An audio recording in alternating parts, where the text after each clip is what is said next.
어떤 전면적인 전쟁 가능성에 대해서는 그걸 뭐 없다고 제가 단언할 수는 없지만은 확률이 그렇게 많지는 않다고 봅니다. 예. 일단 결론적으로 제 개인적인 생각은 김정은이가 왜 저렇게 강경 발언을 하고 여러 가지 후속 조치들, 뭐 통일이라는 단어를 없애고 뭘 무너뜨리고 하는 것을 왜 할까? 그것을 쭉 돌이켜 보면은 저는 우리가 그 2019년에 트럼프하고 하노이 노딜. 맞아요. 예. 그때부터 이제 어떤 결심을 좀 하지 않았나 이런 생각이 들고 그 결심했던 것이 지금 와갖고 오케이. 나 완전히 결심해서 이런 상황으로 나온 것 같아요. 그래서 그 이면에는 최근에 일어나고 있는 여러 가지 그 북한의 어떤 발언이나 행동으로 봤을 때는 내부적으로 상당히 지금 불안함을 느끼고 있다. 이렇게 저는 생각을 합니다. 김정은이가 그렇게 느끼고 있다는 거죠. 그렇게 해서 우리를 제1 적대국이다. 그럼 그 전에 적대국은 누구였느냐? 우리가 생각한데 미국이었다는 거예요. 미국 승냥이를 때려 죽여야 되고 우리는 그 꼭두각시라 그랬으니까 우리는 어떻게 보면은 적이지만 하수로 봤던 거죠. 그런데 이제 제1 적대국을 우리로 하겠다는 거예요. 그리고 더 이상 통일 가능성은 없다. 그리고 북한 그 아이들 무슨 교육하는 데서 통일자 다 지우고 뭐 이렇게 하더라고 보면은. 예. 그 왜 그렇게 하느냐? 이제 우리가 무서운 거예요. 우리가 이제 1970년대 초반까지 북한이 우리보다 경제적으로 잘 살았잖아요. 그러니까 군사력도 그쪽이 우리보다가 좋았어요. 근데 이제 우리가 경제가 활성화되면서 우리 무기도 좋아지고 그러니까 재래식 무기를 북한이 따라올 수 없으니까 결국은 핵 미사일로 갔던 거 아닙니까? 그죠? 예. 그렇게 해서 자기들이 그래도 경제는 모르지만은 이념적인 거에서는 분명히 앞서 있다고 생각을 했을 거예요. 어렸을 때 세뇌 교육을 시켰으니까.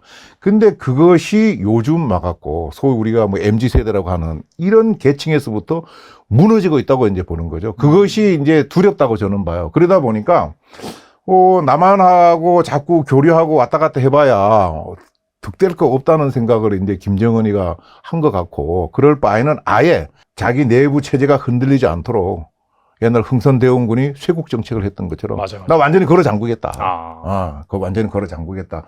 이런 생각을 갖고 뭐 경의선에다가 지뢰도 매설을 하고 여러 가지 남한하고 이제 단절을 하는 것이 아닌가 이런 생각을 하거든요.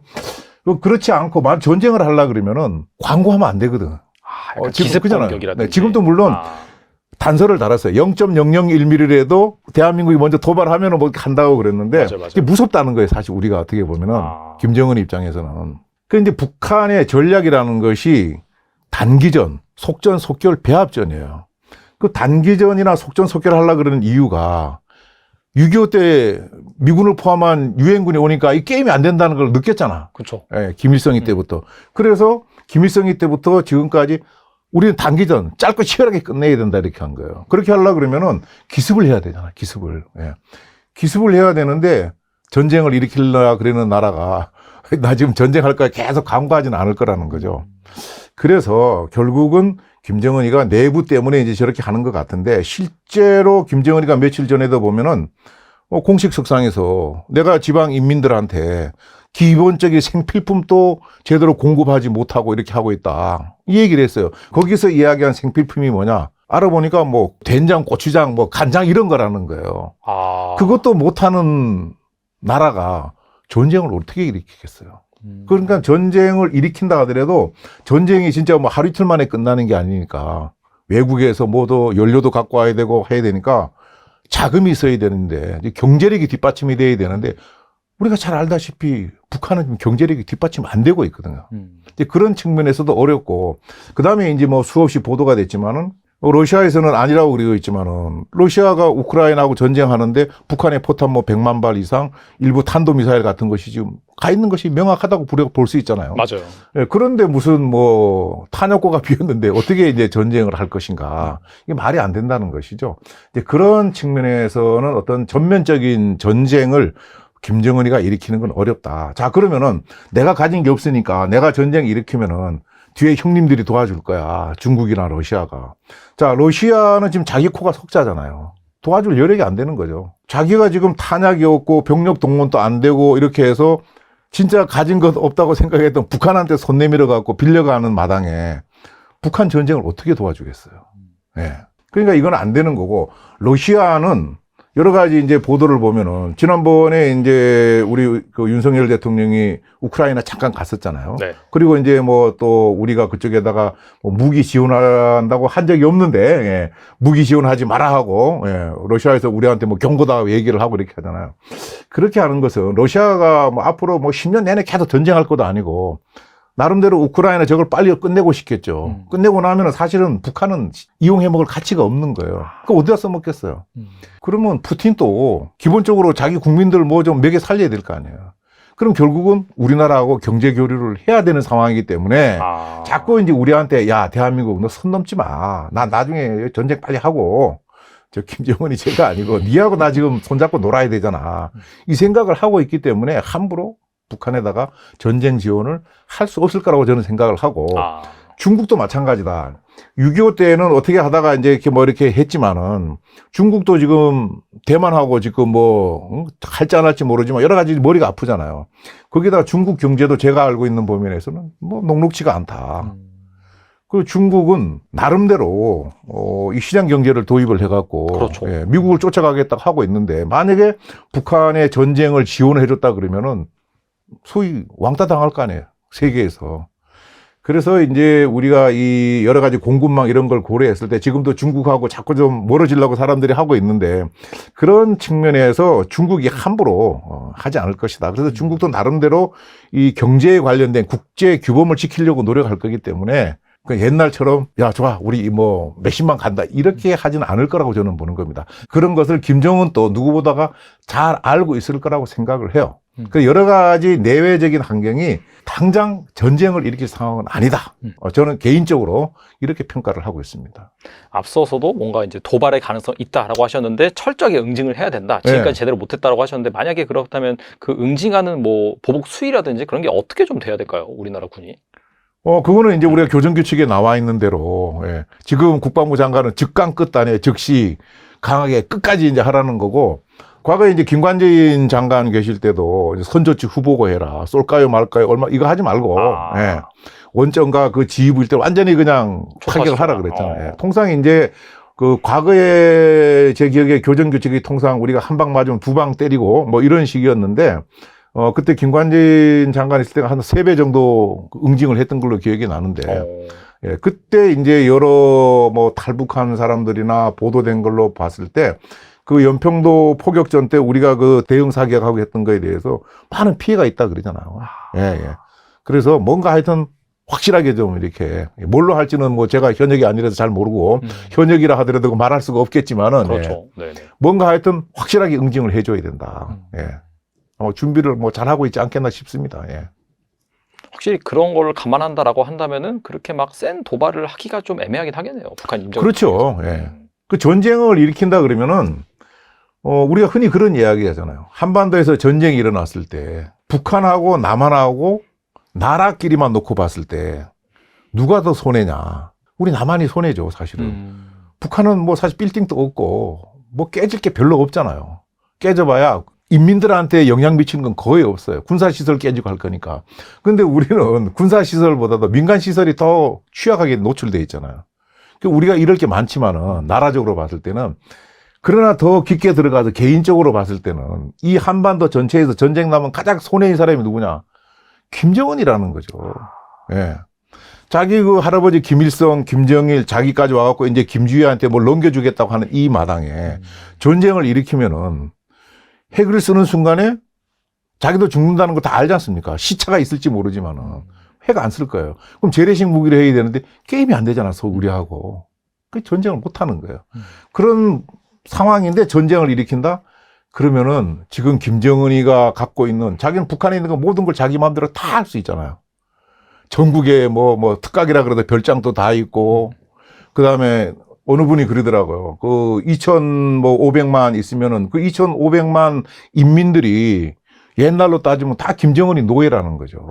그 자기 호의호식하고 잘 먹고 잘 살고 있는데 굳이 전쟁 일으켜갖고 또 우리가 안 쳐들어간다는 거는 김정은이도 잘 알고 있을 거라는 거죠. 예. 왜 우리가 한미 동맹이라는 것도 우리가 누구한테 침공을 받았을 때 미국이 도와준다는 거지 우리가 누구를 때리러 갈 때는 미국이 도와준다는 게 아니거든요. 근데 그거를 김정은이 알고 있으니까 대한민국이 먼저 쳐들어가지 않는다는 걸 잘 알고 있기 때문에 자기 소위 김씨 왕조를 잘 유지하기 위해서 저렇게 이제 강하게 나오면서 내부 인민들한테 야, 내가 이 전쟁할 정도로 각오를 갖고 남한하고는 단절할 거야. 그 너희들도 가지 마. 예. 근데 그 이유는 내부적인 이념이나 사상 이런 거에 많이 흔들림이 있다. 이제 이렇게 보는 거죠. 최근에 우리나라가 쿠바와 수교를 맺었다는 기사가 상당히 대대적으로 보도가 되더라고요. 이게 뭐 예전부터 막 계속해서 노력을 했는데 드디어 한 60년 만에 뭐 이렇게 됐다. 그런 얘기도 나오고 있고 특히나 이게 북한의 김정은한테 뼈아픈 타격이다. 이런 분석이 있는데 그 이유가 무엇인가요? 사실은 우리가 이제 외교 활동을 하면서 결국에는 한때는 경쟁을 했잖아요. 북한과 우리 냉정기에는 특히 북한은 몇 나라와 수교를 하고 있고 우리는 몇 나라와 수교를 하고 있냐 이런 것이 계속 비교의 대상이었어요.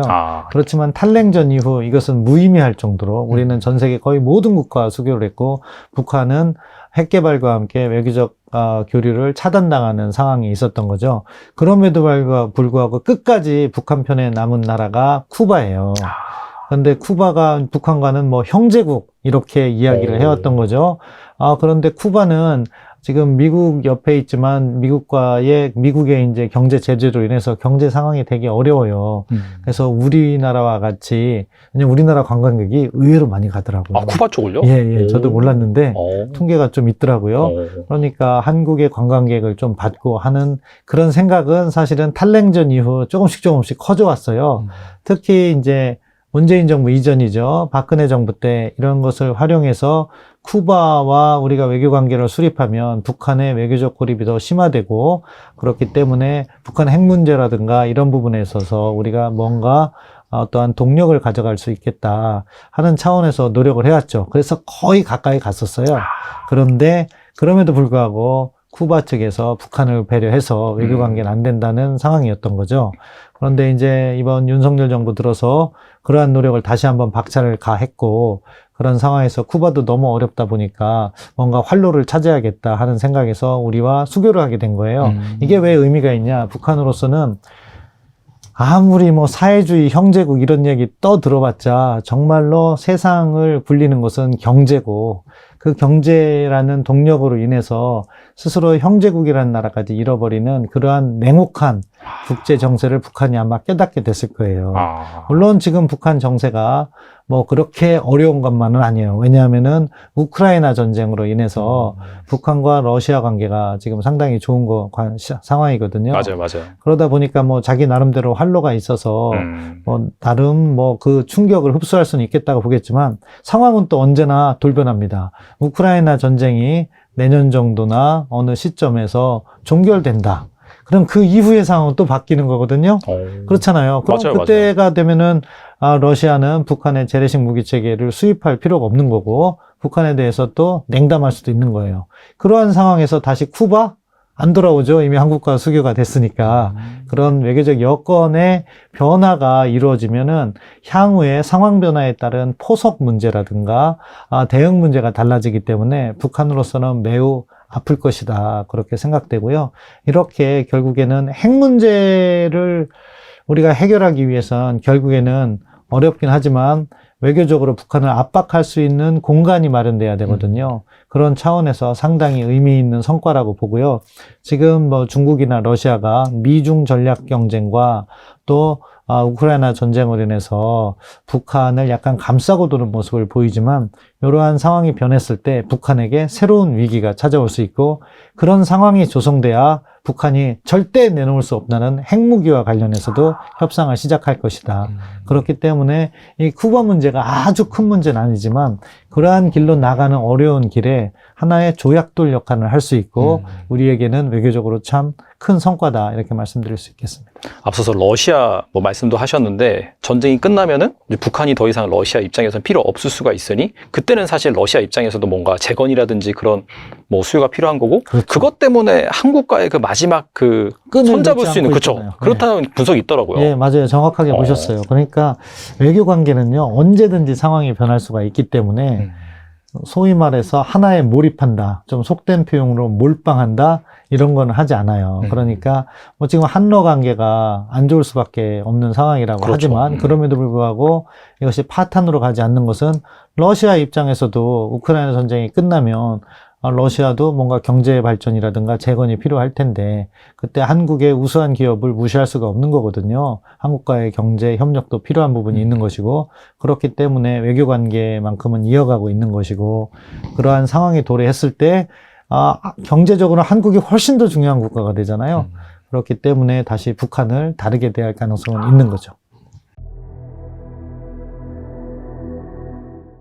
그리고 최근에 보니까 우리나라가 쿠바와 수교를 맺었다라는 뉴스가 상당히 좀 대대적으로 보도가 되더라고요. 예. 특히나 이게 북한한테 상당히 뼈아프다라는 얘기가 있는데 그 예. 이유가 무엇인가요?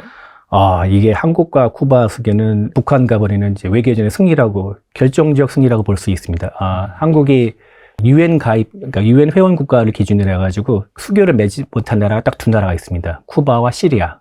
근데 이번에 쿠바와 수교를 시리아 하나만 남았죠. 근데 시리아는 아시다시피 지금 내전 상태고, 그래서 상황에 대해서 뭐 큰 의미가 없습니다. 근데 쿠바는 아주 의미가 큽니다. 일단은 남북한은 1960년대부터 6.25의 폐허에서 벗어나 어느 정도 수습하고, 일단 60년대부터 외교전을 아주 체제 경쟁을 차원에서 외교전을 치열하게 벌였습니다. 근데 처음에는 북한이 아주 유리했습니다. 왜냐면은 제2차 세계대전 이후 독립한 국가들이 대부분 다 보면은 자주 노선을 갖거나 반미 또는 반서방, 반제국주의 이런 가치를 표방하고 있기 때문에 북한이 수교를 맺고 관계를 유지하기에는 아주 유리했죠. 한국은 반대로 불리했고요. 그러나 이제 1970년대부터 한국이 경제 개발에 성공하면서 점점 더 우세를 펼치고 88년 올림픽도 있고 2002년 월드컵도 있고 그러면서 점점 북한을 외교전에서 따라잡는 것을 더 넘어서 아예 이제 초격차를 벌여놨습니다. 1990년대에는 이제 소련, 중국, 동구권 국가들을 상대로 이제 소위 말하는 북방원교에 성공을 했고요. 이 격차 큰데 그럼에도 불구하고 쿠바가 중요한 이유는 뭐냐면 쿠바는 북한한테 형제 국가와 같은 위치에 있는 나라입니다. 피델 카스트로가 이제 쿠바의 초대 원수였는데 59년에 혁명에 성공해가지고 쿠바를 사회주의로 만들었는데 그 혁명 성공 1년 만인 1960년에 북한과 공식 수교를 맺었습니다. 그러면은 양국 관계는 한 64년 정도 됐는데요. 둘 다 이제 쿠바도 미국의 침공, 피그스만 사건이라 미국의 침공을 한번 받은 적도 있고, 북한은 유교를 미국의 침공이라고 이렇게 선전하고 있죠. 하여튼 반미일에서 사회주의 연대를 세워가지고 혈맹이라고 불릴 만한 아주 끈끈한 관계를 이어왔는데요. 특히 김일성 주석이가 그다음에 피델 카스트로는 아주 개인적인 친분도 있습니다. 그래서 정말 끈끈하고요.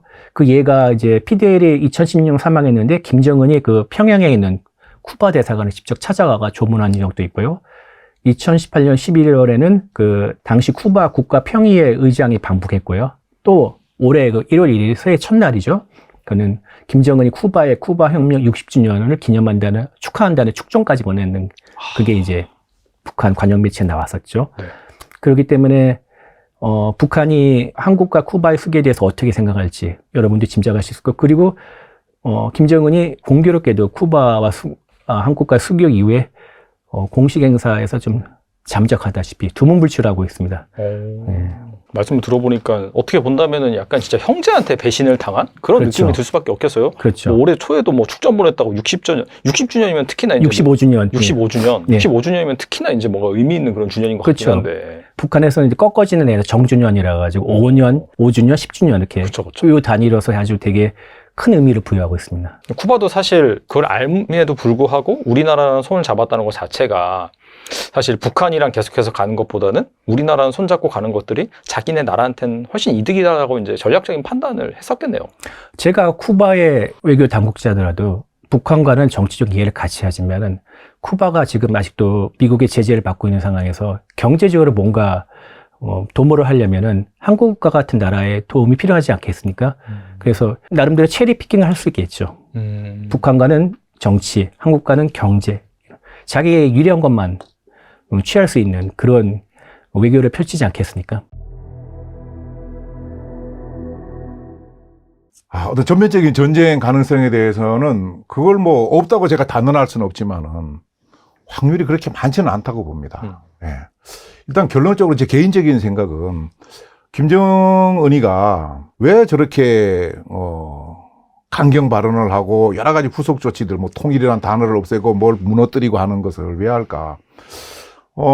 그것을 쭉 돌이켜 보면은 저는 우리가 그 2019년에 트럼프하고 하노이 노딜, 맞아요. 예, 그때부터 이제 어떤 결심을 좀 하지 않았나 이런 생각이 들고 그 결심했던 것이 지금 와갖고 오케이.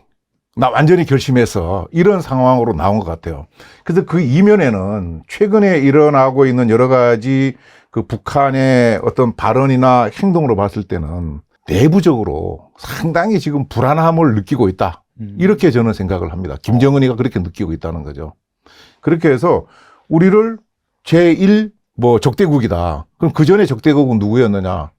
우리가 생각한데 미국이었다는 거예요. 미국 승냥이를 때려 죽여야 되고 우리는 그 꼭두각시라 그랬으니까 우리는 어떻게 보면은 적이지만 하수로 봤던 거죠. 그런데 이제 제1 적대국을 우리로 하겠다는 거예요.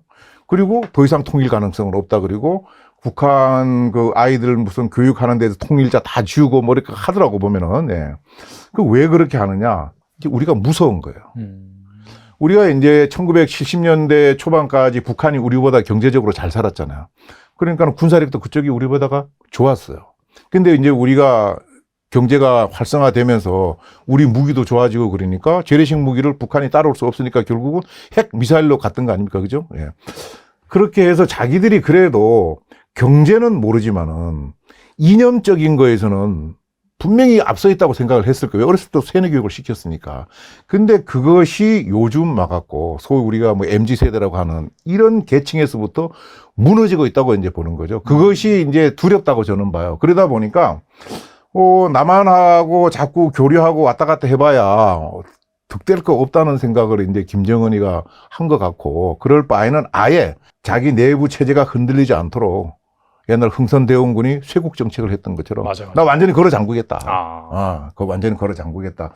이런 생각을 갖고 뭐 경의선에다가 지뢰도 매설을 하고 여러 가지 남한하고 이제 단절을 하는 것이 아닌가 이런 생각을 하거든요. 그렇지 않고 만 전쟁을 하려 그러면은 광고하면 안 되거든. 기습 그잖아요. 공격이라든지. 네, 지금도 물론 단서를 달았어요. 0.001mm라도 대한민국이 먼저 도발하면은 뭐 한다고 그랬는데 맞아. 이게 무섭다는 거예요. 사실 우리가 어떻게 보면은 김정은 입장에서는. 그런데 북한의 전략이라는 것이 단기전, 속전속결, 배합전이에요. 그 단기전이나 속전속결 하려고 그러는 이유가 6.25 때 미군을 포함한 유엔군이 오니까 이 게임이 안 된다는 걸 느꼈잖아. 그렇죠. 예, 김일성이 때부터. 그래서 김일성이 때부터 지금까지 우리는 단기전 짧고 치열하게 끝내야 된다 이렇게 한 거예요. 그렇게 하려고 그러면은 기습을 해야 되잖아. 기습을. 예.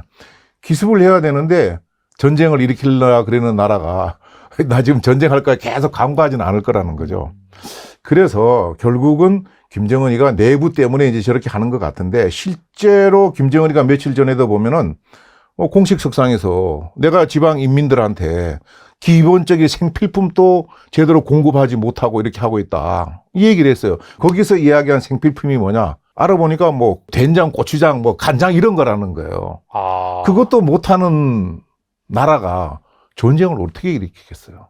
그러니까 전쟁을 일으킨다 하더라도 전쟁이 진짜 뭐 하루 이틀 만에 끝나는 게 아니니까 외국에서 뭐도 연료도 갖고 와야 되고 해야 되니까 자금이 있어야 되는데, 경제력이 뒷받침이 돼야 되는데, 우리가 잘 알다시피 북한은 지금 경제력이 뒷받침 안 되고 있거든요.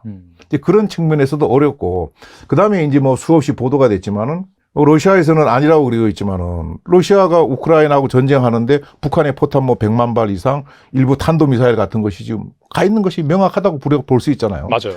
예, 그런데 무슨 뭐 탄약고가 비었는데 어떻게 이제 전쟁을 할 것인가. 이게 말이 안 된다는 것이죠. 이제 그런 측면에서는 어떤 전면적인 전쟁을 김정은이가 일으키는 건 어렵다. 자, 그러면은 내가 가진 게 없으니까 내가 전쟁 일으키면은 뒤에 형님들이 도와줄 거야. 중국이나 러시아가. 자, 러시아는 지금 자기 코가 석자잖아요. 도와줄 여력이 안 되는 거죠. 자기가 지금 탄약이 없고 병력 동원도 안 되고 이렇게 해서 진짜 가진 것 없다고 생각했던 북한한테 손 내밀어 갖고 빌려가는 마당에 북한 전쟁을 어떻게 도와주겠어요. 예. 그러니까 이건 안 되는 거고, 러시아는 여러 가지 이제 보도를 보면은 지난번에 이제 우리 그 윤석열 대통령이 우크라이나 잠깐 갔었잖아요. 네. 그리고 이제 뭐 또 우리가 그쪽에다가 뭐 무기 지원한다고 한 적이 없는데, 예, 무기 지원하지 마라 하고, 예, 러시아에서 우리한테 뭐 경고다 얘기를 하고 이렇게 하잖아요. 그렇게 하는 것은 러시아가 뭐 앞으로 뭐 10년 내내 계속 전쟁할 것도 아니고 나름대로 우크라이나 저걸 빨리 끝내고 싶겠죠. 끝내고 나면은 사실은 북한은 이용해 먹을 가치가 없는 거예요. 그거 어디다 써먹겠어요. 그러면 푸틴도 기본적으로 자기 국민들 뭐 좀 먹여 살려야 될 거 아니에요. 그럼 결국은 우리나라하고 경제 교류를 해야 되는 상황이기 때문에 자꾸 이제 우리한테 야, 대한민국 너 선 넘지 마. 나 나중에 전쟁 빨리 하고 저 김정은이 제가 아니고 니하고 나 지금 손잡고 놀아야 되잖아. 이 생각을 하고 있기 때문에 함부로 북한에다가 전쟁 지원을 할 수 없을 거라고 저는 생각을 하고 중국도 마찬가지다. 6.25 때는 어떻게 하다가 이제 이렇게 뭐 이렇게 했지만은 중국도 지금 대만하고 지금 뭐 할지 안 할지 모르지만 여러 가지 머리가 아프잖아요. 거기다가 중국 경제도 제가 알고 있는 범위에서는 뭐 녹록지가 않다. 그 중국은 나름대로 이 시장 경제를 도입을 해갖고 그렇죠. 예, 미국을 쫓아가겠다고 하고 있는데 만약에 북한의 전쟁을 지원해줬다 그러면은 소위 왕따 당할 거 아니에요. 세계에서. 그래서 이제 우리가 이 여러 가지 공급망 이런 걸 고려했을 때 지금도 중국하고 자꾸 좀 멀어지려고 사람들이 하고 있는데 그런 측면에서 중국이 함부로 하지 않을 것이다. 그래서 중국도 나름대로 이 경제에 관련된 국제 규범을 지키려고 노력할 거기 때문에 옛날처럼 야 좋아 우리 뭐 몇십만 간다 이렇게 하지는 않을 거라고 저는 보는 겁니다. 그런 것을 김정은 또 누구보다가 잘 알고 있을 거라고 생각을 해요. 그 여러 가지 내외적인 환경이 당장 전쟁을 일으킬 상황은 아니다. 저는 개인적으로 이렇게 평가를 하고 있습니다. 앞서서도 뭔가 이제 도발의 가능성이 있다라고 하셨는데 철저하게 응징을 해야 된다. 지금까지 네. 제대로 못했다라고 하셨는데 만약에 그렇다면 그 응징하는 뭐 보복 수위라든지 그런 게 어떻게 좀 돼야 될까요? 우리나라 군이? 그거는 이제 우리가 교정규칙에 나와 있는 대로, 예. 지금 국방부 장관은 즉강 끝단에 즉시 강하게 끝까지 이제 하라는 거고, 과거에 이제 김관진 장관 계실 때도 이제 선조직 후보고 해라. 쏠까요 말까요? 얼마, 이거 하지 말고, 예.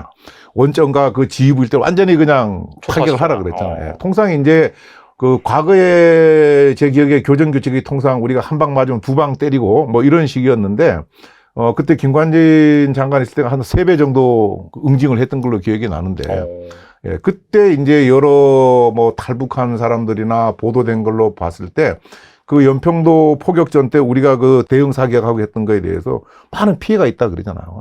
예, 예. 그래서 뭔가 하여튼 확실하게 좀 이렇게, 뭘로 할지는 뭐 제가 현역이 아니라서 잘 모르고, 현역이라 하더라도 말할 수가 없겠지만은, 그렇죠. 예. 뭔가 하여튼 확실하게 응징을 해줘야 된다. 예. 준비를 뭐 잘하고 있지 않겠나 싶습니다. 예. 확실히 그런 걸 감안한다라고 한다면은 그렇게 막 센 도발을 하기가 좀 애매하긴 하겠네요. 북한 임정. 그렇죠. 예. 그 전쟁을 일으킨다 그러면은, 우리가 흔히 그런 이야기 하잖아요. 한반도에서 전쟁이 일어났을 때, 북한하고 남한하고 나라끼리만 놓고 봤을 때, 누가 더 손해냐. 우리 남한이 손해죠, 사실은. 북한은 뭐 사실 빌딩도 없고, 뭐 깨질 게 별로 없잖아요. 깨져봐야 인민들한테 영향 미치는 건 거의 없어요. 군사시설 깨지고 할 거니까. 근데 우리는 군사시설보다도 민간시설이 더 취약하게 노출되어 있잖아요. 우리가 이럴 게 많지만은, 나라적으로 봤을 때는, 그러나 더 깊게 들어가서 개인적으로 봤을 때는, 이 한반도 전체에서 전쟁 나면 가장 손해인 사람이 누구냐? 김정은이라는 거죠. 예.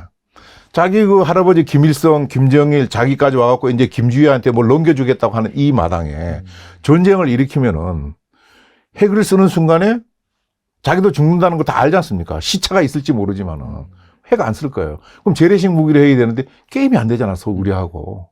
그 전쟁을 못 하는 거예요. 그런 상황인데 전쟁을 일으킨다? 그러면은 지금 김정은이가 갖고 있는, 자기는 북한에 있는 거 모든 걸 자기 마음대로 다 할 수 있잖아요. 전국에 뭐 특각이라 그래도 별장도 다 있고, 그 다음에 어느 분이 그러더라고요. 그 2,500만 있으면은 그 2,500만 인민들이 옛날로 따지면 다 김정은이 노예라는 거죠.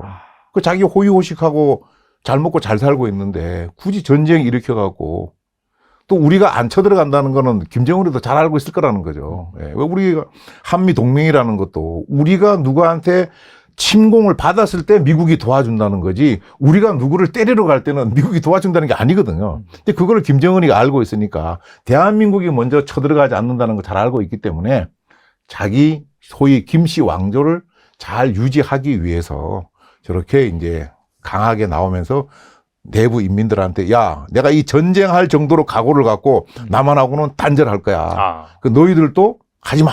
예. 근데 그 이유는 내부적인 이념이나 사상 이런 거에 많이 흔들림이 있다. 이제 이렇게 보는 거죠. 최근에 우리나라가 쿠바와 수교를 맺었다는 기사가 상당히 대대적으로 보도가 되더라고요. 이게 뭐 예전부터 막 계속해서 노력을 했는데 드디어 한 60년 만에 뭐 이렇게 됐다. 그런 얘기도 나오고 있고 특히나 이게 북한의 김정은한테 뼈아픈 타격이다. 이런 분석이 있는데 그 이유가 무엇인가요?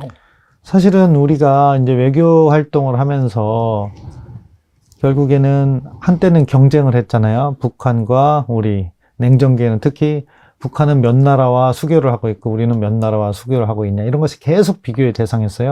그렇지만 탈냉전 이후 이것은 무의미할 정도로 우리는 전 세계 거의 모든 국가와 수교를 했고 북한은 핵개발과 함께 외교적 교류를 차단당하는 상황이 있었던 거죠. 그럼에도 불구하고 끝까지 북한 편에 남은 나라가 쿠바예요. 그런데 쿠바가 북한과는 뭐 형제국 이렇게 이야기를 해왔던 거죠. 그런데 쿠바는 지금 미국 옆에 있지만 미국의 이제 경제 제재로 인해서 경제 상황이 되게 어려워요. 그래서 우리나라와 같이 왜냐면 우리나라 관광객이 의외로 많이 가더라고요. 쿠바 쪽을요? 예, 저도 몰랐는데 통계가 좀 있더라고요. 그러니까 한국의 관광객을 좀 받고 하는 그런 생각은 사실은 탈냉전 이후 조금씩 커져왔어요. 특히 이제 문재인 정부 이전이죠. 박근혜 정부 때 이런 것을 활용해서 쿠바와 우리가 외교 관계를 수립하면 북한의 외교적 고립이 더 심화되고 그렇기 때문에 북한 핵 문제라든가 이런 부분에 있어서 우리가 뭔가 어떠한 동력을 가져갈 수 있겠다 하는 차원에서 노력을 해왔죠. 그래서 거의 가까이 갔었어요. 그런데 그럼에도 불구하고 쿠바 측에서 북한을 배려해서 외교 관계는 안 된다는 상황이었던 거죠. 그런데 이제 이번 윤석열 정부 들어서 그러한 노력을 다시 한번 박차를 가했고 그런 상황에서 쿠바도 너무 어렵다 보니까 뭔가 활로를 찾아야겠다 하는 생각에서 우리와 수교를 하게 된 거예요. 이게 왜 의미가 있냐? 북한으로서는 아무리 뭐 사회주의 형제국 이런 얘기 들어봤자 정말로 세상을 굴리는 것은 경제고 그 경제라는 동력으로 인해서 스스로 형제국이라는 나라까지 잃어버리는 그러한 냉혹한 국제 정세를 북한이 아마 깨닫게 됐을 거예요. 물론 지금 북한 정세가 뭐 그렇게 어려운 것만은 아니에요. 왜냐하면은 우크라이나 전쟁으로 인해서 북한과 러시아 관계가 지금 상당히 좋은 상황이거든요. 맞아요. 그러다 보니까 뭐 자기 나름대로 활로가 있어서 뭐 나름 뭐 그 충격을 흡수할 수는 있겠다고 보겠지만 상황은 또 언제나 돌변합니다. 우크라이나 전쟁이 내년 정도나 어느 시점에서 종결된다. 그럼 그 이후의 상황은 또 바뀌는 거거든요. 그렇잖아요. 그럼 맞아요, 그때가 되면은 러시아는 북한의 재래식 무기 체계를 수입할 필요가 없는 거고 북한에 대해서 또 냉담할 수도 있는 거예요. 그러한 상황에서 다시 쿠바? 안 돌아오죠. 이미 한국과 수교가 됐으니까. 그런 외교적 여건의 변화가 이루어지면은 향후에 상황 변화에 따른 포석 문제라든가 대응 문제가 달라지기 때문에 북한으로서는 매우 아플 것이다. 그렇게 생각되고요. 이렇게 결국에는 핵 문제를 우리가 해결하기 위해선 결국에는 어렵긴 하지만 외교적으로 북한을 압박할 수 있는 공간이 마련돼야 되거든요. 그런 차원에서 상당히 의미 있는 성과라고 보고요. 지금 뭐 중국이나 러시아가 미중 전략 경쟁과 또 우크라이나 전쟁으로 인해서 북한을 약간 감싸고 도는 모습을 보이지만 이러한 상황이 변했을 때 북한에게 새로운 위기가 찾아올 수 있고 그런 상황이 조성돼야 북한이 절대 내놓을 수 없다는 핵무기와 관련해서도 협상을 시작할 것이다. 그렇기 때문에 이 쿠바 문제가 아주 큰 문제는 아니지만 그러한 길로 나가는 어려운 길에 하나의 조약돌 역할을 할 수 있고 우리에게는 외교적으로 참 큰 성과다 이렇게 말씀드릴 수 있겠습니다. 앞서서 러시아 뭐 말씀도 하셨는데 전쟁이 끝나면은 이제 북한이 더 이상 러시아 입장에서는 필요 없을 수가 있으니 그때는 사실 러시아 입장에서도 뭔가 재건이라든지 그런 뭐 수요가 필요한 거고 그렇죠. 그것 때문에 한국과의 그 마지막 그 손잡을 수 있는 그렇죠. 그렇다는 분석이 있더라고요. 네, 맞아요. 정확하게 보셨어요. 그러니까 외교 관계는요 언제든지 상황이 변할 수가 있기 때문에 소위 말해서 하나에 몰입한다. 좀 속된 표현으로 몰빵한다. 이런 건 하지 않아요. 그러니까 뭐 지금 한러 관계가 안 좋을 수밖에 없는 상황이라고 그렇죠. 하지만 그럼에도 불구하고 이것이 파탄으로 가지 않는 것은 러시아 입장에서도 우크라이나 전쟁이 끝나면 러시아도 뭔가 경제 발전이라든가 재건이 필요할 텐데 그때 한국의 우수한 기업을 무시할 수가 없는 거거든요. 한국과의 경제 협력도 필요한 부분이 있는 것이고 그렇기 때문에 외교 관계만큼은 이어가고 있는 것이고 그러한 상황에 도래했을 때 경제적으로 한국이 훨씬 더 중요한 국가가 되잖아요. 그렇기 때문에 다시 북한을 다르게 대할 가능성은 있는 거죠. 그리고 최근에 보니까 우리나라가 쿠바와 수교를 맺었다라는 뉴스가 상당히 좀 대대적으로 보도가 되더라고요. 예. 특히나 이게 북한한테 상당히 뼈아프다라는 얘기가 있는데 그 예. 이유가 무엇인가요? 이게 한국과 쿠바 수교는 북한과 벌이는 이제 외교전의 승리라고, 결정적 승리라고 볼 수 있습니다. 한국이 유엔 가입, 그러니까 유엔 회원 국가를 기준으로 해가지고 수교를 맺지 못한 나라가 딱 두 나라가 있습니다. 쿠바와 시리아.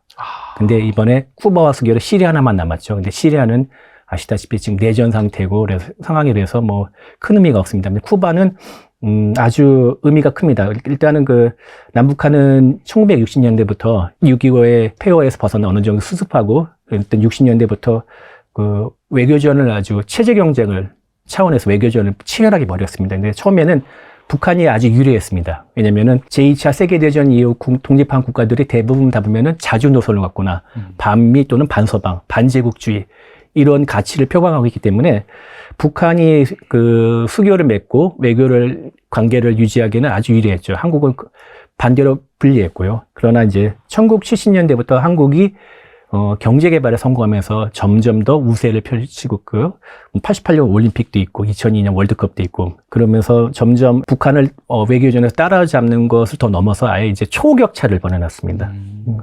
1990년대에는 이제 소련, 중국, 동구권 국가들을 상대로 이제 소위 말하는 북방원교에 성공을 했고요. 이 격차 큰데 그럼에도 불구하고 쿠바가 중요한 이유는 뭐냐면 쿠바는 북한한테 형제 국가와 같은 위치에 있는 나라입니다. 피델 카스트로가 이제 쿠바의 초대 원수였는데 59년에 혁명에 성공해가지고 쿠바를 사회주의로 만들었는데 그 혁명 성공 1년 만인 1960년에 북한과 공식 수교를 맺었습니다. 그러면은 양국 관계는 한 64년 정도 됐는데요. 둘 다 이제 쿠바도 미국의 침공, 피그스만 사건이라 미국의 침공을 한번 받은 적도 있고 북한은 6.25를 미국의 침공이라고 이렇게 선전하고 있죠. 하여튼 반미일에서 사회주의 연대를 해서 가지고 혈맹이라고 불릴 만한 아주 끈끈한 관계를 이어왔는데요. 특히 김일성 주석이가 그다음에 피델 카스트로는 아주 개인적인 친분도 있습니다. 그래서 정말 끈끈하고요. 얘가 이제 피델이 2016년 사망했는데 김정은이 평양에 있는 쿠바 대사관을 직접 찾아가가 조문한 적도 있고요. 2018년 11월에는 당시 쿠바 국가 평의회 의장이 방북했고요. 또 올해 1월 1일 새해 첫날이죠. 그는 김정은이 쿠바의 쿠바 혁명 60주년을 기념한다는, 축하한다는 축종까지 보내는 그게 이제 북한 관영 매체에 나왔었죠. 네. 그렇기 때문에 북한이 한국과 쿠바의 수교에 대해서 어떻게 생각할지 여러분들이 짐작할 수 있을 거고, 그리고 김정은이 공교롭게도 쿠바와 한국과 수교 이후에 공식 행사에서 좀 잠적하다시피 두문불출하고 있습니다. 네. 말씀을 들어보니까 어떻게 본다면은 약간 진짜 형제한테 배신을 당한 그런 그렇죠. 느낌이 들 수밖에 없겠어요. 그렇죠. 올해 초에도 축전 보냈다고 60주년이면 특히나 이제 65주년. 65주년. 네. 65주년이면 특히나 이제 뭔가 의미 있는 그런 주년인 것 그렇죠. 같긴 한데. 북한에서는 이제 꺾어지는 애가 정주년이라 가지고 5년, 5주년, 10주년 이렇게 요 단위로서 아주 되게 큰 의미를 부여하고 있습니다. 쿠바도 사실 그걸 알면에도 불구하고 우리나라랑 손을 잡았다는 것 자체가 사실 북한이랑 계속해서 가는 것보다는 우리나라랑 손잡고 가는 것들이 자기네 나라한테는 훨씬 이득이다라고 이제 전략적인 판단을 했었겠네요. 제가 쿠바의 외교 당국자더라도 북한과는 정치적 이해를 같이 하지만은 쿠바가 지금 아직도 미국의 제재를 받고 있는 상황에서 경제적으로 뭔가 도모를 하려면은 한국과 같은 나라에 도움이 필요하지 않겠습니까? 그래서 나름대로 체리 피킹을 할 수 있겠죠. 북한과는 정치, 한국과는 경제, 자기의 유리한 것만 취할 수 있는 그런 외교를 펼치지 않겠습니까? 어떤 전면적인 전쟁 가능성에 대해서는 그걸 없다고 제가 단언할 수는 없지만은 확률이 그렇게 많지는 않다고 봅니다. 예.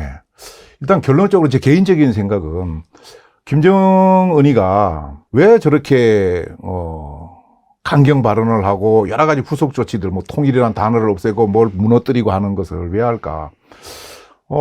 그것을 쭉 돌이켜 보면은 저는 우리가 그 2019년에 트럼프하고 하노이 노딜, 맞아요. 예, 그때부터 이제 어떤 결심을 좀 하지 않았나 이런 생각이 들고 그 결심했던 것이 지금 와갖고 오케이. 나 완전히 결심해서 이런 상황으로 나온 것 같아요. 그래서 그 이면에는 최근에 일어나고 있는 여러 가지 그 북한의 어떤 발언이나 행동으로 봤을 때는 내부적으로 상당히 지금 불안함을 느끼고 있다. 이렇게 저는 생각을 합니다. 김정은이가 그렇게 느끼고 있다는 거죠. 그렇게 해서 우리를 제1 적대국이다. 그럼 그 전에 적대국은 누구였느냐? 우리가 생각한데 미국이었다는 거예요. 미국 승냥이를 때려 죽여야 되고 우리는 그 꼭두각시라 그랬으니까 우리는 어떻게 보면은 적이지만 하수로 봤던 거죠. 근데 이제 제1 적대국을 우리로 하겠다는 거예요. 그리고 더 이상 통일 가능성은 없다. 그리고 북한 그 아이들 무슨 교육하는 데서 통일자 다 지우고 뭐 이렇게 하더라고 보면은, 예. 그 왜 그렇게 하느냐? 이제 우리가 무서운 거예요. 우리가 이제 1970년대 초반까지 북한이 우리보다 경제적으로 잘 살았잖아요. 그러니까 군사력도 그쪽이 우리보다가 좋았어요. 근데 이제 우리가 경제가 활성화되면서 우리 무기도 좋아지고 그러니까 재래식 무기를 북한이 따라올 수 없으니까 결국은 핵 미사일로 갔던 거 아닙니까? 그죠? 예. 그렇게 해서 자기들이 그래도 경제는 모르지만은 이념적인 거에서는 분명히 앞서 있다고 생각을 했을 거예요. 어렸을 때 세뇌 교육을 시켰으니까. 근데 그것이 요즘 막았고 소위 우리가 뭐 MZ세대라고 하는 이런 계층에서부터 무너지고 있다고 이제 보는 거죠. 그것이 이제 두렵다고 저는 봐요. 그러다 보니까 남한하고 자꾸 교류하고 왔다 갔다 해봐야 득될 거 없다는 생각을 이제 김정은이가 한 것 같고, 그럴 바에는 아예 자기 내부 체제가 흔들리지 않도록 옛날 흥선대원군이 쇄국 정책을 했던 것처럼 맞아요. 나 완전히 걸어 잠그겠다. 그거 완전히 걸어 잠그겠다. 이런 생각을 갖고 뭐 경의선에다가 지뢰도 매설을 하고 여러 가지 남한하고 이제 단절을 하는 것이 아닌가 이런 생각을 하거든요. 그렇지 않고 만 전쟁을 하려 그러면은 광고하면 안 되거든. 기습 그잖아요. 공격이라든지. 네, 지금도 물론 단서를 달았어요. 0.001mm라도 대한민국이 먼저 도발하면 뭐 한다고 그랬는데 맞아요. 이게 무섭다는 거예요. 사실 우리가 어떻게 보면은 김정은 입장에서는. 그런데 북한의 전략이라는 것이 단기전, 속전속결, 배합전이에요. 그 단기전이나 속전속결 하려고 그러는 이유가 6.25 때 미군을 포함한 유엔군이 오니까 이 게임이 안 된다는 걸 느꼈잖아. 그렇죠. 예, 김일성이 때부터. 그래서 김일성이 때부터 지금까지 우리는 단기전 짧고 치열하게 끝내야 된다 이렇게 한 거예요. 그렇게 하려고 그러면은 기습을 해야 되잖아. 기습을. 예. 기습을 해야 되는데 전쟁을 일으키려고 그러는 나라가 나 지금 전쟁할 거야 계속 강구하지는 않을 거라는 거죠. 그래서 결국은 김정은이가 내부 때문에 이제 저렇게 하는 것 같은데, 실제로 김정은이가 며칠 전에도 보면은 공식 석상에서 내가 지방 인민들한테 기본적인 생필품도 제대로 공급하지 못하고 이렇게 하고 있다. 이 얘기를 했어요. 거기서 이야기한 생필품이 뭐냐? 알아보니까 뭐 된장, 고추장, 뭐 간장 이런 거라는 거예요. 그것도 못하는 나라가 전쟁을 어떻게 일으키겠어요? 그러니까 전쟁을 일으킨다 하더라도 전쟁이 진짜 뭐 하루 이틀 만에 끝나는 게 아니니까 외국에서 뭐도 연료도 갖고 와야 되고 해야 되니까 자금이 있어야 되는데, 경제력이 뒷받침이 돼야 되는데, 우리가 잘 알다시피 북한은 경제력이 뒷받침 안 되고 있거든요. 이제 그런 측면에서도 어렵고, 그 다음에 이제 뭐 수없이 보도가 됐지만은, 러시아에서는 아니라고 그러고 있지만은, 러시아가 우크라이나하고 전쟁하는데 북한의 포탄 뭐 100만 발 이상, 일부 탄도미사일 같은 것이 지금 가 있는 것이 명확하다고 볼 수 있잖아요. 맞아요. 예, 그런데 무슨 뭐 탄약고가 비었는데 어떻게 이제 전쟁을 할 것인가. 이게 말이 안 된다는 것이죠. 이제 그런 측면에서는 어떤 전면적인 전쟁을 김정은이가 일으키는 건 어렵다. 자, 그러면은 내가 가진 게 없으니까 내가 전쟁 일으키면은 뒤에 형님들이 도와줄 거야. 중국이나 러시아가.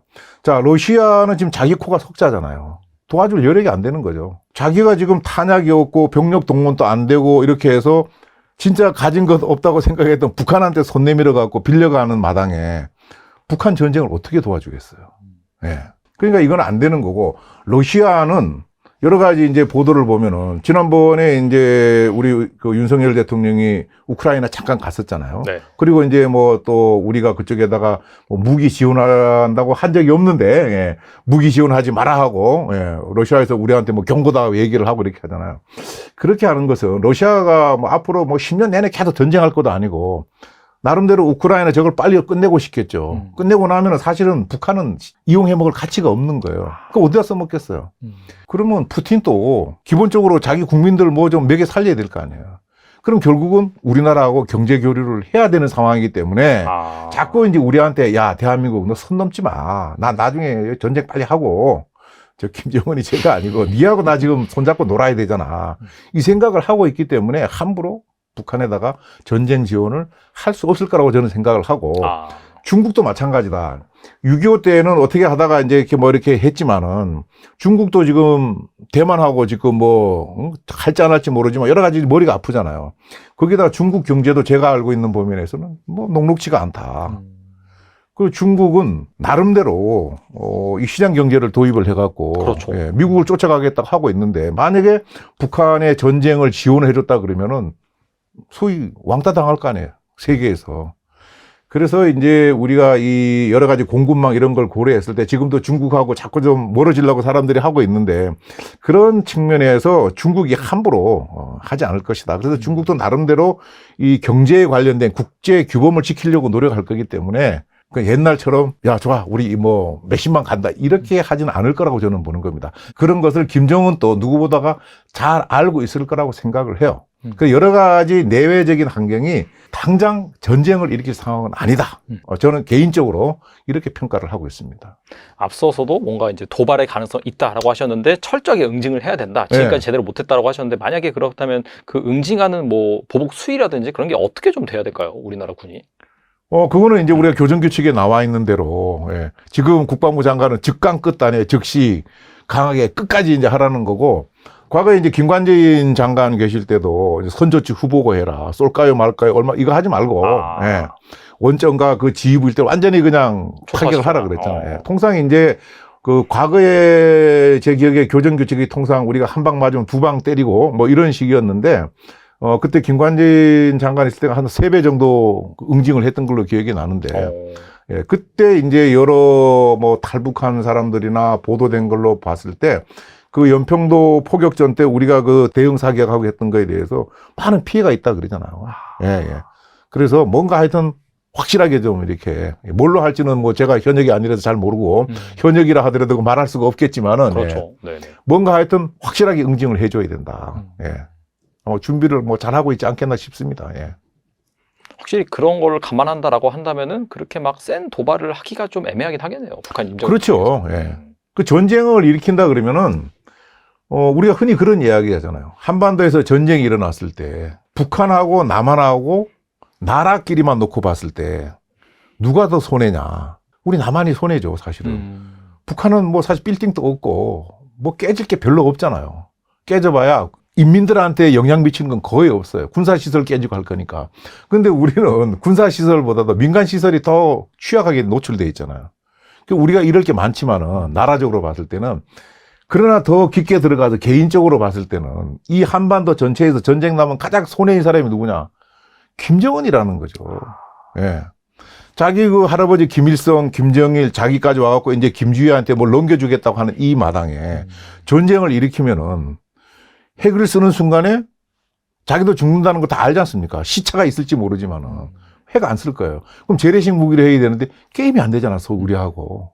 그 전쟁을 못 하는 거예요. 그런 상황인데 전쟁을 일으킨다? 그러면은 지금 김정은이가 갖고 있는, 자기는 북한에 있는 거 모든 걸 자기 마음대로 다 할 수 있잖아요. 전국에 뭐 특각이라 그래도 별장도 다 있고, 그 다음에 어느 분이 그러더라고요. 그 2,500만 있으면은 그 2,500만 인민들이 옛날로 따지면 다 김정은이 노예라는 거죠.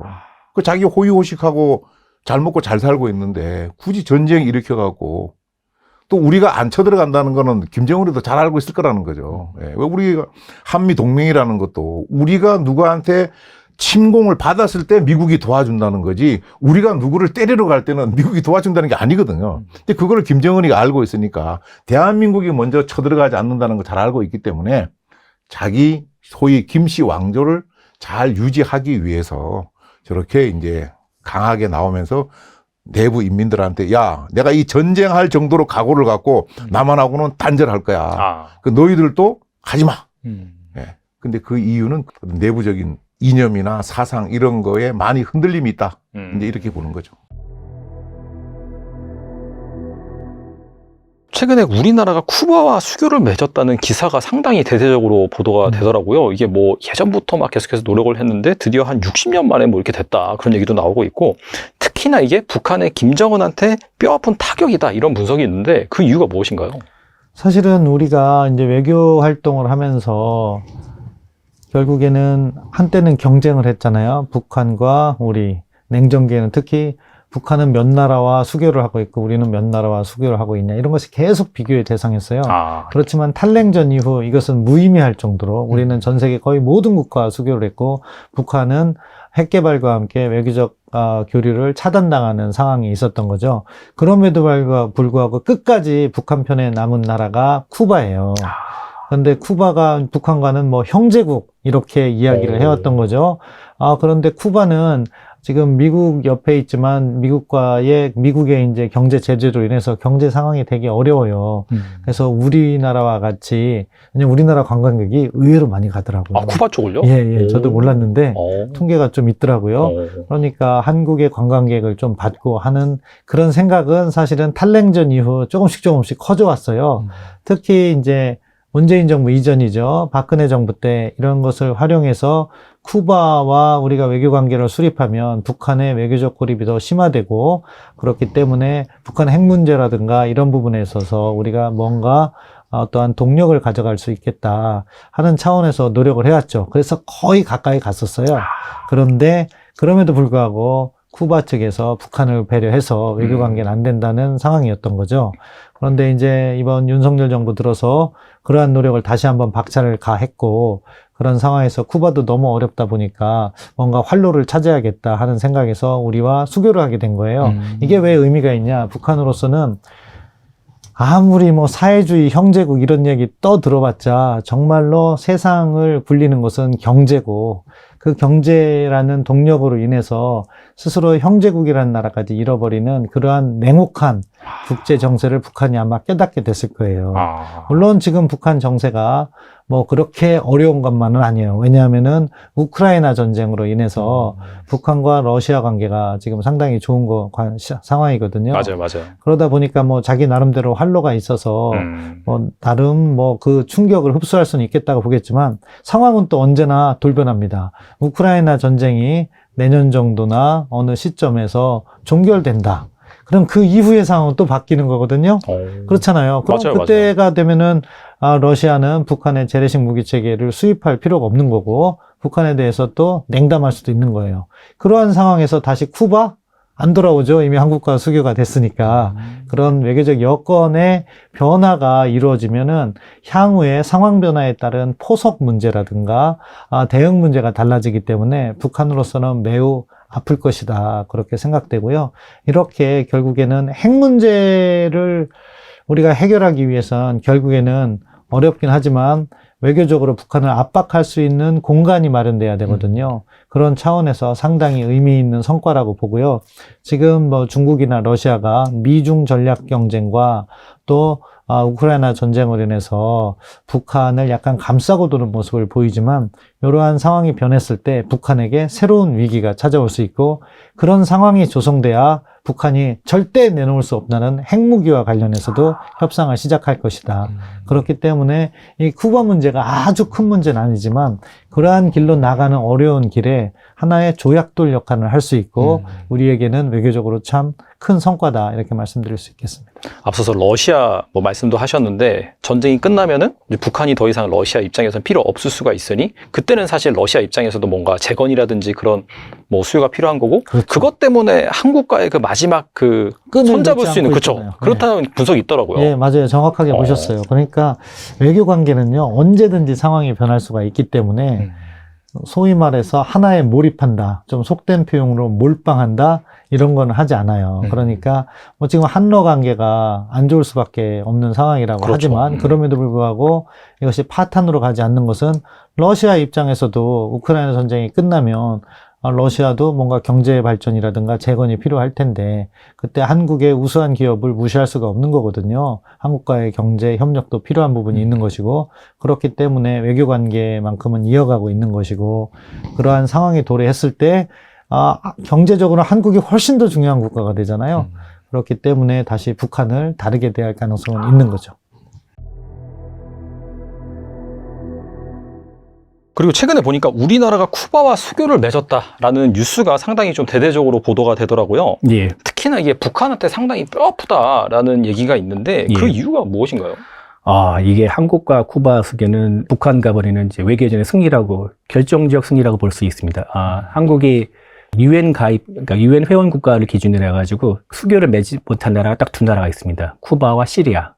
근데 이번에 쿠바와 수교를 시리아 하나만 남았죠. 근데 시리아는 아시다시피 지금 내전 상태고, 그래서 상황이 돼서 뭐 큰 의미가 없습니다. 근데 쿠바는 아주 의미가 큽니다. 일단은 남북한은 1960년대부터 6.25의 폐허에서 벗어나 어느 정도 수습하고, 일단 60년대부터 외교전을 아주 체제 경쟁을 차원에서 외교전을 치열하게 벌였습니다. 근데 처음에는 북한이 아주 유리했습니다. 왜냐면은 제2차 세계대전 이후 독립한 국가들이 대부분 다 보면은 자주 노선을 갖거나 반미 또는 반서방, 반제국주의 이런 가치를 표방하고 있기 때문에 북한이 수교를 맺고 관계를 유지하기에는 아주 유리했죠. 한국은 반대로 불리했고요. 그러나 이제 1970년대부터 한국이 경제 개발에 성공하면서 점점 더 우세를 펼치고 88년 올림픽도 있고 2002년 월드컵도 있고 그러면서 점점 북한을 외교전에서 따라잡는 것을 더 넘어서 아예 이제 초격차를 벌여놨습니다.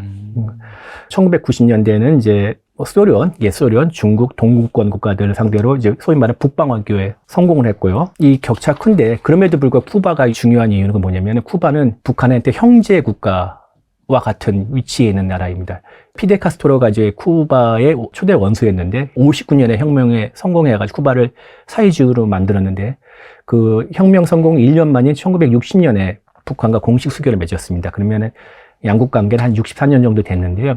둘 다 이제 쿠바도 미국의 침공, 피그스만 사건이라 미국의 침공을 한번 받은 적도 있고 북한은 유교를 미국의 침공이라고 이렇게 선전하고 있죠. 하여튼 반미일에서 사회주의 연대를 해서 가지고 혈맹이라고 불릴 만한 아주 끈끈한 관계를 이어왔는데요. 특히 김일성 주석이가 그다음에 피델 카스트로는 아주 개인적인 친분도 있습니다. 그래서 정말 끈끈하고요. 얘가 이제 피델이 2016년 사망했는데 김정은이 평양에 있는 쿠바 대사관을 직접 찾아가가 조문한 적도 있고요. 2018년 11월에는 당시 쿠바 국가 평의회 의장이 방북했고요. 또 올해 1월 1일 새해 첫날이죠. 그는 김정은이 쿠바 혁명 60주년을 기념한다는, 축하한다는 축종까지 보냈는, 그게 이제 북한 관영 매체에 나왔었죠. 네. 그렇기 때문에, 북한이 한국과 쿠바의 수교에 대해서 어떻게 생각할지 여러분들이 짐작할 수 있을 거고, 그리고, 김정은이 공교롭게도 쿠바와 한국과 수교 이후에, 공식 행사에서 좀 잠적하다시피 두문불출하고 있습니다. 네. 말씀을 들어보니까 어떻게 본다면은 약간 진짜 형제한테 배신을 당한 그런 그렇죠. 느낌이 들 수밖에 없겠어요. 그렇죠. 올해 초에도 축전 보냈다고 60주년이면 특히나 이제 65주년. 65주년. 예. 65주년이면 특히나 이제 뭔가 의미 있는 그런 주년인 것 그렇죠. 같긴 한데. 북한에서는 이제 꺾어지는 애가 정주년이라 가지고 5년, 5주년, 10주년 이렇게 요 단위로서 아주 되게 큰 의미를 부여하고 있습니다. 쿠바도 사실 그걸 알면에도 불구하고 우리나라랑 손을 잡았다는 것 자체가 사실 북한이랑 계속해서 가는 것보다는 우리나라랑 손잡고 가는 것들이 자기네 나라한테는 훨씬 이득이다라고 이제 전략적인 판단을 했었겠네요. 제가 쿠바의 외교 당국자더라도 북한과는 정치적 이해를 같이 하지만은 쿠바가 지금 아직도 미국의 제재를 받고 있는 상황에서 경제적으로 뭔가 도모를 하려면은 한국과 같은 나라에 도움이 필요하지 않겠습니까? 그래서 나름대로 체리 피킹을 할 수 있겠죠. 북한과는 정치, 한국과는 경제, 자기의 유리한 것만 취할 수 있는 그런 외교를 펼치지 않겠습니까?